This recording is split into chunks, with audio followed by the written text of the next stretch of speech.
Eu estou vivendo uma grande dicotomia. O dicionário já diz, né?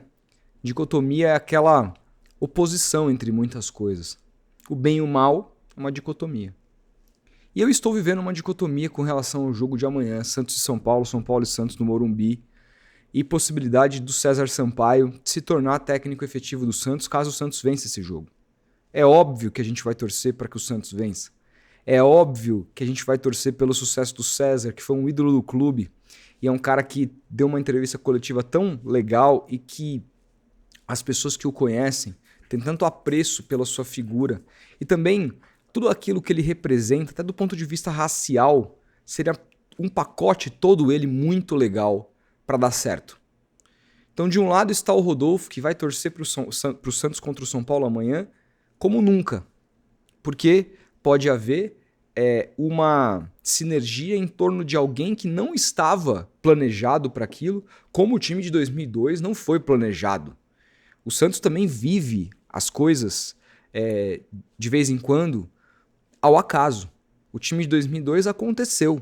Foi eliminado de tudo, chega o Leão, treina aquele time, pede alguns reforços e identifica naqueles treinos que aqueles jogadores tinham capacidade, e quando ele faz o amistoso com o Corinthians, ele identifica ali a possibilidade de coisa grande com aquele grupo e ele fala o mesmo para Marcelo Teixeira: não me contrate ninguém, eu vou com esses moleques aqui. Isso não foi algo planejado, isso foi um acaso que transformou, que fez com que o Santos voltasse a ser Santos. Então, acasos também são importantes na história do Santos. Mas eu acho que também a gente só tem apostado em acaso ultimamente e pouco planejamento. E aí aquele Rodolfo mais sério, aquele Rodolfo mais planejado, aquele Rodolfo mais estudado, que esse barulhinho é a Cacau mexendo na bolinha dela, tá? Não se incomodem. Mas esse Rodolfo que de repente sabe que hoje no mundo do futebol é muito difícil se repetir 2002. Que no mundo do futebol você precisa estar cada vez mais preparado e sim planejar as suas coisas. Fica com o pé atrás de que novamente o Santos está nesse caminho, dado ao acaso, porque não tem profissionais à altura. É óbvio que esse Rodolfo que fica preocupado e consternado pela falta de planejamento, de o Santos esperar um resultado para resolver a sua vida com relação a um cargo que é tão importante como o de técnico de futebol. Se ganhar fica, se perder sai. Isso é tão pequeno, isso é tão apavorante, isso é tão amador, que esse Rodolfo fica consternado e vive essa dicotomia. Esse Rodolfo vai torcer contra o Santos em favor do São Paulo? Obviamente que não. Não é isso, mas esse Rodolfo, caso o Santos ganhe do São Paulo, vai ficar preocupado se efetivarem o César, ainda que tem uma grande parte de mim que acha do caralho efetivar o César. Vocês entenderam? E aí a gente precisa discutir sobre essa dicotomia. A gente precisa discutir sobre o momento do Santos a partir de tudo isso. Então é isso que eu me propus aqui no vídeo de hoje. Antes, gostaria que você se inscrevesse no canal, ativasse o sininho para não perder nada. E claro, comente aí, interaja, hype o vídeo, torne-se membro. É muito importante que você interaja aqui com o canal cada vez mais para que ele continue forte, tá bom? Vamos em frente. Santos enfrenta o São Paulo amanhã. César Sampaio já soltou não, né? Alguns setoristas apuraram que o time vai ser o mesmo. A única exceção aí, a única diferença no caso, é o Roleiser, que joga no lugar do Neymar, deve jogar centralizado. E aquele modelo, né? O Guilherme pela esquerda, o Barreal pela direita, o Roleiser centralizado, o Tiquinho na frente, com o Schmidt Bom Tempo fazendo a volância. O lateral deve ser o Léo Godoy para começar. Vamos ver o que acontece ao longo do jogo. A zaga com Gil, Zé Ivaldo e na esquerda o Escobar com o Brazão no gol. O time que já é bastante conhecido. Um time que vai atacar num 4-2-3-1, como ele falou, e vai se defender no 4-4-2. Um 4-2-3-1 que também parece um ataque meio 4-4-2, principalmente quando tinha o Neymar, que virava uma espécie de segundo atacante ali, mas com o Roleta talvez fique mais com cara de 4-2-3-1. De fato, é um cara que vai tentar armar o time, está devendo uma atuação grande, embora não tenha entrado tão mal assim no jogo passado, embora tenha entrado e sido substituído, eu não sei que ele jogou tão mal, mas ainda tá devendo uma atuação do nível do valor que o Santos pagou. E isso vai perseguir o Roleiser, cara. Vai perseguir o quanto ele custou, o fato dele ser a maior contratação da história do clube em termos de valores. Vai ser algo que vai criar uma expectativa no torcedor de uma entrega muito grande. E essa entrega não necessariamente vai acontecer. Então, beleza, a gente precisa falar sobre isso, sobre esse jogo, mas a gente precisa falar sobre o que vai acontecer nesse jogo. Porque se o Santos não ganhar do São Paulo, eu acho que naturalmente, o São Paulo ganhou, jogou melhor que o Santos, que eu acho que é o natural. O São Paulo é muito forte em casa, independentemente do time que o São Paulo leve a campo. Deve ter lá mais de 50 mil torcedores. O São Paulo ganhou, o Santos vai discutir quem vai ser o seu técnico, a gente vai conversar sobre as opções. A Tata Martino virou de fato uma opção. O Dorival pode voltar a ser, porque parece que na negociação com o Corinthians deu uma melada. Embora já tenha negado o Santos antes, eu acho pouco improvável. De repente o Santos vai sondar algum outro treinador. O Ramon Dias, que entrou no mercado, que era o cara que eu defendi que o Santos deveria contratar, vai entrar na lista. O que vai ser do futuro do Santos a partir de uma derrota para o São Paulo? É claro que me parece que esse cenário vai fazer com que o Marcelo Teixeira e o Pedro Martins continuem procurando o melhor profissional, né? E aí eu acho até que vai dar uma acelerada nessa busca. Porque se vier uma segunda derrota seguida com o César Sampaio, aí quem fica pressionado não é o César, que caiu de paraquedas lá, mas é justamente essa diretoria. A aguinha começa a bater na bunda. Com a vitória, eles ficam ali um pouco mais tranquilos, né? Aquela coisa, o time ganhou, a torcida tá bem, tá pensando na manutenção do César Sampaio. E aí com a vitória, é claro que, não sei se o Santos vai comunicar que o César está de fato efetivado.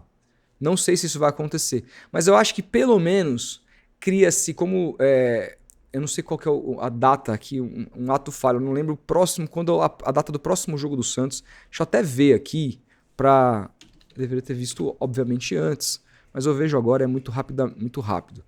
Aqui, ó, o Santos joga na próxima rodada, no domingo só, contra o Bragantino. Então o Santos vai ter uma semana, porque tem rodada de competições internacionais, né? Então o Santos vai ter uma semana para procurar um novo técnico e é muito provável que o Santos, se perder do São Paulo, tenha outro técnico já contra o Bragantino no domingo na Vila Belmiro. É muito provável que isso aconteça. Mas se o Santos vence o São Paulo, ou de repente empata jogando muito, perdendo gol e a torcida empolgada, um time muito bem, porque também não é só o resultado, tá? É o desempenho e o desempenho sobretudo tático. Porque se o Santos tivesse vencido o Galo, e não foi uma atuação de Galo, o Santos teve 37% de posse de bola em casa, por exemplo. Mas nitidamente o Santista viu um time organizado, mais organizado do que o Caixinha. Se o Santista vê um time taticamente mais organizado do que o do Zubeldia, que tem estado muito bagunçado ultimamente e a cabeça dele tem estado a prêmio, pelo menos grande parte dos torcedores do São Paulo defendem a saída, eu acho que pode haver uma nova tentativa de mantê-lo pelo menos até o jogo contra o Bragantino, que aí é na Vila, e aí eventualmente uma vitória, de fato essa vitória, num terceiro jogo, pudesse garantir a sequência do trabalho do César. Eu acho que é isso, assim, a vida do Santos. Depende fundamentalmente desse resultado de domingo e não só o resultado, mas como eu falei, a disposição do time no jogo. Mas tudo isso pra mim, gente, é muito pequeno. Pra mim, é muito amador uma diretoria como a do Santos, que quer ser profissional, que chega ali e leva um CEO pra dar a entrevista e começa a detonar o clube e fala dos processos, que não sei o que tralalá. E ele faz parte disso, de uma diretoria que vai depender de um resultado ou de dois contra o Bragantino para resolver a vida de um treinador. Um cara que nunca foi treinador na vida. Eu já falei aqui em outros momentos, falei na live pós-jogo contra o próprio Galo e falei depois em algum outro vídeo que, independentemente dos resultados do Santos contra São Paulo e Bragantino, meu medo é quando vier a crise, quando vier a sequência de jogos ruins, sequência de derrotas. O César Sampaio, mesmo que está sendo elogiado agora, será detonado. E a diretoria também, que não terá um escudo, afinal foram eles que colocaram o César Sampaio lá, que é um cara novato, né? Um cara nunca foi treinador principal. Vão chamar de estagiário, vão dizer que ele não está preparado. E aí, assim, você pode correr o risco até de perder um profissional no clube. Você pode correr o risco, o cara de repente ir embora. Um cara que de repente no futuro pode vir a ser um grande treinador para você. Então eu não gosto de como as coisas do Santos são feitas muito no acaso. Eu não gosto como essas coisas são feitas, sabe? Essa falta de planejamento, essa coisa tipo, próximo jogo define. E sabe o que me lembra isso?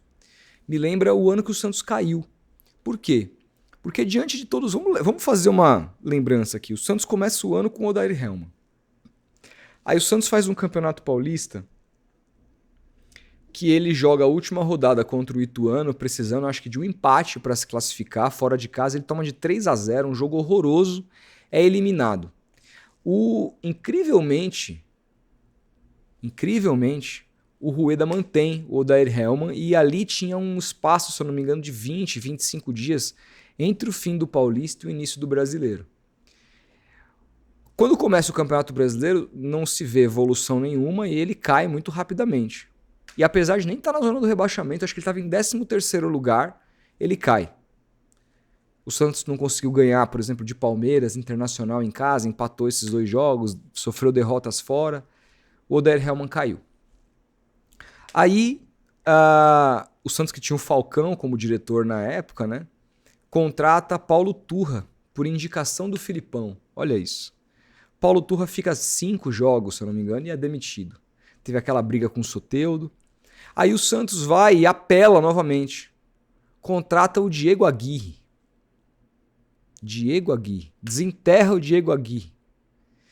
E depois da derrota para o Cruzeiro na Vila Belmiro, acho que foram 3, 4 jogos, é demitido de novo e aí sobra para o presunto, para o Marcelo Fernandes. Quando sobra para o Marcelo Fernandes, não foi porque o Marcelo Fernandes, toma aí, Marcelo, você é o técnico. Não. O Santos estava à procura de um outro profissional e ele treinou o time, se eu não me engano, posso estar equivocado, mas contra o Vasco e aí contra o Bahia, ou Bahia e Vasco. Não se lembro qual foi a sequência, mas foram esses 2 jogos que ele ganha do Bahia, ele vira o jogo para cima do Bahia na Fonte Nova lá no final, gol do Furt, e ele mete 4-1 em cima do Vasco na Vila Belmiro. O Soteldo pisa na bola e o caramba, o Soteldo corre para ele para abraçar, e não, esse é o cara que doma o Soteldo. Com o Cuca, ele era o cara que domava o Soteldo, esse cara tem que ficar. Eu nem acho que ele fez um trabalho tão horroroso, ele fez 50% de aproveitamento no Santos, o que se ele tivesse pego o time no começo do campeonato, o Santos teria terminado em 7º. Mas mesmo depois de vencer Palmeiras fora, Flamengo fora, venceu Goiás fora, o Santos continuou muito fraco dentro de casa. E precisando vencer um dos últimos 4 jogos para se salvar, o Santos não conseguiu vencer nenhum. E foi rebaixado dentro de casa na Vila Belmiro contra um time que não brigava por mais nada, que era o Fortaleza. Uma vergonha. O trabalho do Marcelo terminou uma vergonha. E ele foi bancado por conta desses 2 jogos. E não deu certo. Porque pro torcedor é tipo, César Sampaoli hoje. Amanhã, César é estagiário, velho, se perder. Então eu acho muito pequeno o Santos tomar qualquer tipo de atitude. E outra, nesses jogos contra a Bahia e contra Vasco, vamos lembrar, não foram só as vitórias. Vocês lembram o que ele fez? Ele meteu 3 zagueiros no jogo contra o Bahia que a gente pedia tanto pro Carille utilizar. Pro Aguirre utilizar. E não utilizou. Ele meteu 3 zagueiros, copiando aquele esquema do Carille que o Santos salvou do rebaixamento, etc. E ele só parou de usar esse esquema quando ele tomou 7 ou 6-1, né, do Inter. Né? Quando ele tomou aquela goleada do Inter, lá no Beira-Rio, ali ele deixa de usar o esquema com 3 zagueiros, mostrando que ele não tinha convicção nenhuma, até porque aquele jogo, o grande personagem foi o goleiro, era o Vladimir, o João Paulo não sei se estava machucado ou suspenso. Não tinha muito a ver com os 3 zagueiros aquele resultado. E assim, a gente viu uma evolução do time tática. E a gente falou, não, ele é melhor que esses caras. Eu lembro que eu gravei um vídeo na época pro Futeboteco defendendo a manutenção do Presuntinho no Santos. A gente estava num desespero total, né? E qualquer mínima evolução era o bastante pra gente acreditar. Agora é um cenário completamente diferente. Estamos aí no começo do campeonato, né? Vamos jogar a 5ª rodada. A competição só começando, vai ter uma parada longa para o Super Mundial, que vai dar a possibilidade do Santos contratar. Você tem a chegada ainda de 2 jogadores que já estão contratados, que eu acho que vai subir muito o sarrafo do time, Zé Rafael e Aderlan. Vão subir muito o sarrafo do time. Muito, muito. Hoje, se você tira o Schmidt e coloca o Zé Rafael, porque o do Bom Tempo não dá para tirar, e você tira o Léo Godoy e coloca o Aderlan, pra mim, assim, o time do Santos fica muito mais sólido, muito mais alto, muito mais físico. Isso faz muita diferença no Campeonato Brasileiro. Logo, muito mais forte. Vai ganhar muito mais duelos. Quando esses caras voltarem 100%. Não adianta colocarem eles meia boca, porque eles estão muito tempo parados e são caras que dependem muito da questão física para atingir o seu máximo. O Santos tem que ter calma com esses dois. Mas tem esses dois. Tem o Aguaio, que vinha treinando com o Caixinha e há uma expectativa muito grande. É um outro primeiro volante também físico, bom de bola, que pode vir a compor elenco no meio do ano. E fora eventuais contratações que o Santos possa fazer na janela de meio do ano. Que deve fazer, o próprio Marcelo falou sobre isso. 2 ou 3 contratações importantes na janela para compor. Então, muita coisa ainda vai mudar nesse campeonato. Não bateu o desespero para a gente estar tentando... vamos depender de um jogo ou outro para colocar ali um auxiliar ou não. E outra, gente. Beleza, a gente olhou para 2002, eu fiz esse paralelo, né, falando em dicotomia, que foi a coisa que se deu ao acaso. De vez em quando acontecem uns milagres assim no Santos. O próprio 2020, a final da Libertadores, foi ao acaso, porque o Santos devendo salários e tudo mais. Vocês lembram bem do caos que o clube vivia naquele ano. Mas, quando eu olho, por exemplo, para o histórico do Santos, eu não consigo me lembrar de um técnico, pelo menos da minha geração, tá? Interino que deu certo, assim, que foi efetivado e que fez história no Santos. Pelo contrário, os técnicos que deram certo no Santos são os medalhões. É mais um porquê eu pedi o Ramon Dias, que é um baita medalhão, 7 vezes campeão argentino, campeão da Libertadores. Né? Para mim veio de um trabalho bom no Corinthians. Não entendo a saída do Ramon. E agora, se eles não conseguirem o Dorival, é bem possível que eles tragam um técnico pior que o Ramon. Repito, vocês vão ver como o Corinthians vai se arrepender de ter mandado o Ramon embora. Né? O único técnico que eu traria no lugar do Ramon é o Tite, que não vai, parece que vai pro Al Hilal. Enfim.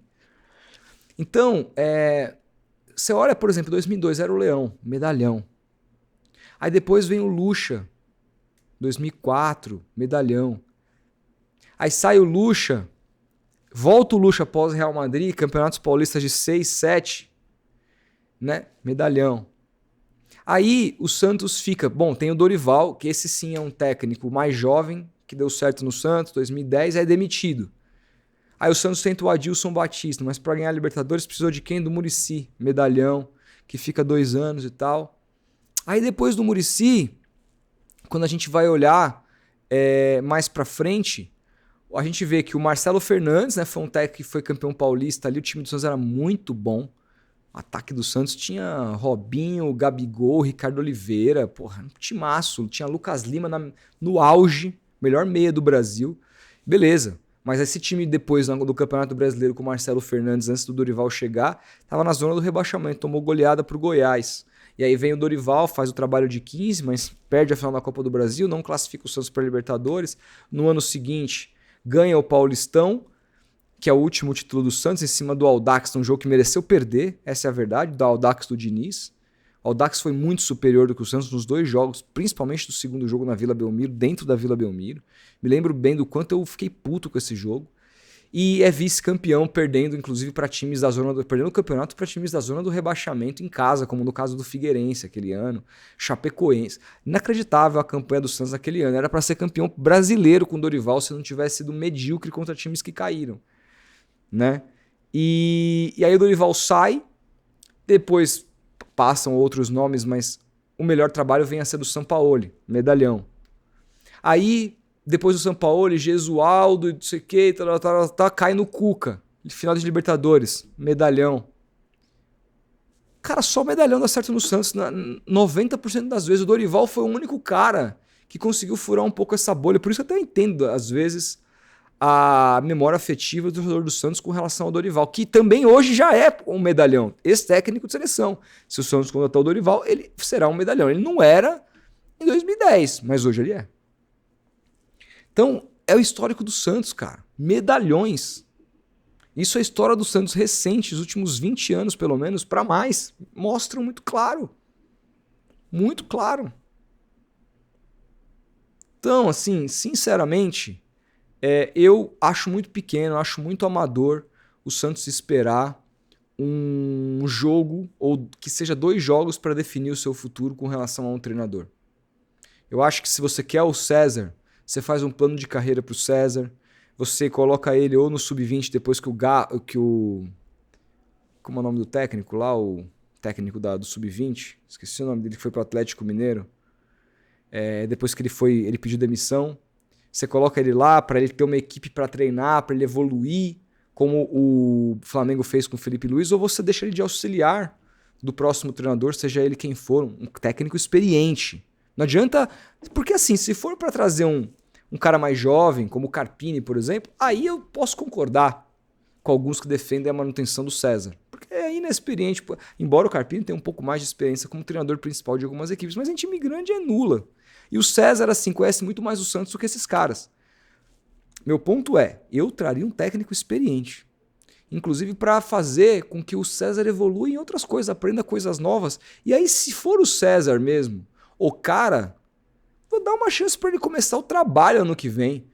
Chega no treinador, fala obrigado, tchau, e vamos começar a próxima temporada com o César Sampaio. Aí você dá o Paulistão pro cara, você dá pré-temporada pro cara, você dá montagem de elenco pro cara, para ele montar um elenco com as características dele, para que ele tenha tempo para trabalhar e seja cobrado pelo seu trabalho que o Santos fez com o Caixinha. E o Caixinha se mostrou um técnico medíocre. O Santos tem que fazer isso com o César. Agora, nesse olho do furacão, claro que pode dar certo. Futebol tem histórias. Mas eu acho muito pouco provável. Eu acho que ele vai acabar dançando na primeira crise. E pode acabar se queimando e o Santos perder um profissional para o futuro. Se apressando. E eu não gostaria de ver esse tipo de amadorismo no Santos hoje. Mas o que você acha? Comenta aí. A gente vai se falando. Grande abraço. Até o próximo vídeo. Amanhã tem pós-jogo, hein? Não se esqueça.